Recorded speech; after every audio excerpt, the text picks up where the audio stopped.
And guys, good morning. Once again, this is me, Joshua Wilson, ang nagbabalik. Char. May pa-intro.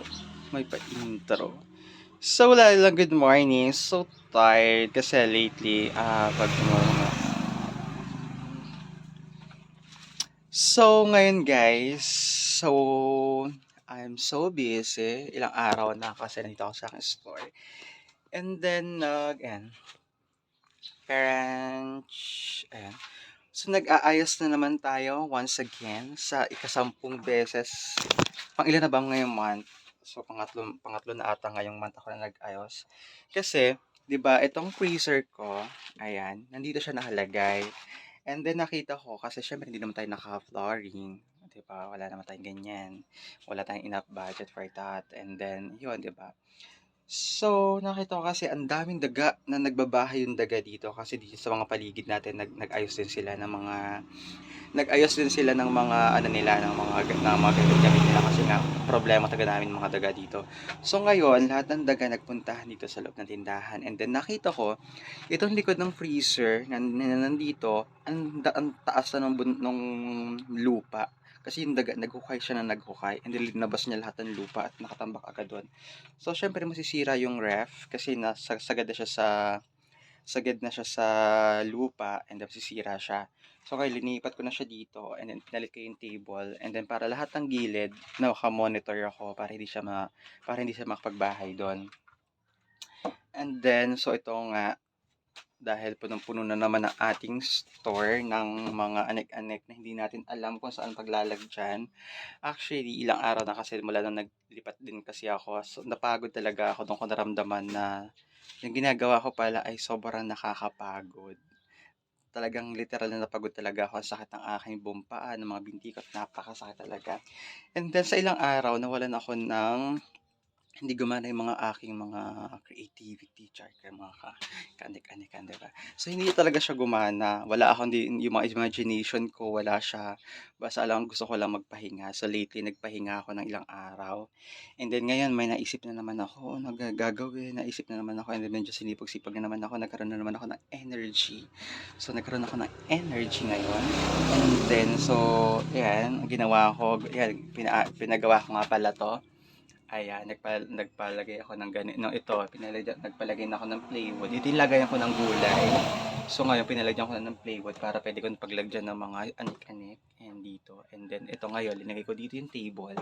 Ayan, para mamomonitor ko yung mga gilid-gilid. And syempre, nandito na ulit yung ref sa gitna. Ayan. And then, ayan. Yan ang aking mga lagayan. And so far, ang problema ko na naman ay kung saan ko lalagay itong feeds. Ito mga feeds kasi may mga pagkain ng manok, pagkain ng baboy, yan, sa mga dara, yan. So, and itong mga gulay, so, dito kasi, syempre, itong sa kapitbahay kasi, pinuto na nila itong mangga nila. And then so far, dati, hindi ko masyadong problema ang init. And ngayon, maghapon, problema ko ang init. So ngayon, naglagay ako ng tela dyan para hindi kahit paano hindi masyadong mainit. And ang problema ko talaga ay ito, yung mga gulay. Kasi tingnan mo nyo naman, no, guys. Oh. Ayan. Tingnan nyo naman, oh. Oh, ayan, oh, ayan, ayan. Oh, see? See, ayan, oh. See? Ay, ouch! Ayan, tapos nasa labas ito. Siguro ito, ilalabas ko na lang talaga siya every morning. Every morning ko na siya ilalabas. Itong mga feeds. Kasi gusto ko, expose siya. Nasa harap talaga siya. Kitang-kita siya ng tao. Para magpo-focus din kasi ako sa mga feeds, sa mga pagkain ng baboy. And then, basta mga agri supplies. Ayan. So, magpo-focus tayo dyan. Sa grocery din naman. So, maglalaylo lang ako ng konti. Kasi nga, mahirap ang buhay ngayon, guys. Kailangan natin maghanap ng mga bagay. And wala na po pala akong tindang mga alak sa mga bumibili ng alak sa akin kasi nga dati kasi ang lakas talaga, guys, 'di ba? Malakas talaga ang bentahan ng alak. Malaki ang kitaan talaga sa alak. Isang box lang ng bilog, ang laki ng kita mo doon. So kung makakaisang box ka per day, ang laki ng kita mo doon. And sa Yossi maliit lang eh. Malaki ang puhunan pero maliit lang kitaan dyan. Tapos ang mahal pa ng tax, permit dyan. So, nag-iisip nga ako kung gusto kong stop ang Yossi kasi nga mahina sa akin ang Yossi. And saka ang alak malakas siya. Pero syempre nga 'di ba, hindi naman tayo pwedeng magtinda-tinda ng mga bagay na hindi naman pwede. Ayan. So, hindi na po ako nagtitinda ng mga alak sa mga customer ko na naghahanap ng alak, guys. Wala na po akong alak. Kasi nga po pinagbawalan na ako, and then binabawi ko na lang siya sa ibang bagay kasi 'di ba binabawi ko na siya sa ibang bagay, which is yung dapat kikitain ko sa alak, linaan ko na lang sa mga feeds. At least wala man akong alak, at least meron naman akong ibang pagkukunan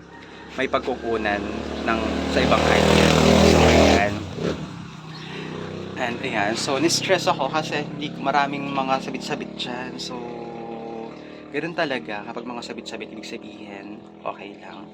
And then, sa lahat po, 'di ba, alam niyo naman na hindi talaga ako nagpapautang. As much as possible, ayoko talaga magpautang, guys. Kasi nga, matagal magbayad, matagal umikot. Unawaan nyo na matagal umikot ang puhunan kapag may credit. So kapag talagang hindi maiwasan ng credit, maglalagay po ako ng interest. Maglalagay ako ng interest yun. Sa loob ng isang linggo, may interest na yun, guys. So kaya kailangan, kasi ganoon din naman kapag umutang ako sa grocery, may interest. Kapag yung sa mga loan ko, may interest. Kapag nag 5-6 ka, may interest, di ba lahat? So kailangan, just to protect your business, kailangan magkaroon din tayo ng interest. And kung ano yung mga negative na na-encounter natin sa negosyo, kailangan natin bigyan ng solution yun, di ba? So, lagi ko nga sinasabi na kailangan pa nag-start ka sa small business, kailangan, ito yung pinakang training ground mo eh. Ito yung pinakang training ground mo, and ang bawat problema na i-encounter mo, kailangan bigyan mo yun ng solution. Kailangan matuto kang mag-handle ng tao, ng mga maliliit na problema. Kailangan ma-handle mo siya ng tama, yung mga accounting sa business mo, kailangan mo siyang, ano ba yung langaw? Kailangan mo siyang ma-handle ng tama. Kasi, naniniwala ako na kapag na-handle mo siya ng tama, darating yung time na mahahawa ka ng maraming tao, hahawa ka ng mga tauhan, and then, bawat tauhan mo, magkakaroon ka ng ma-encounter ka ng mga problema dyan, ng mga kanya-kanyang problema. Kaya kailangan marunong kang mag-handle ng tao. Bawat sitwasyon, problema sa customer, kailangan mo ma-handle ng tama.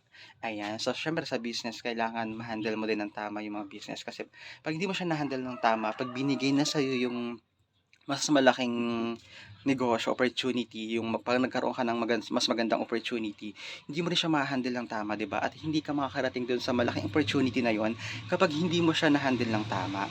Kaya dapat ngayon ay yung maliit pa lang, dapat mula ka sa maliit, master mo 'yon, and kapag dumating na yung big opportunity sa buhay mo, kayang-kaya mo na siyang i-handle. Sanay ka na mag-handle. Sanay ka na mag-handle ng tao, sanay ka na mag-handle ng problema, or lahat ng problema na ma-encounter mo in the future, sanay ka na. And then, yun ang ikaka-success ng business mo.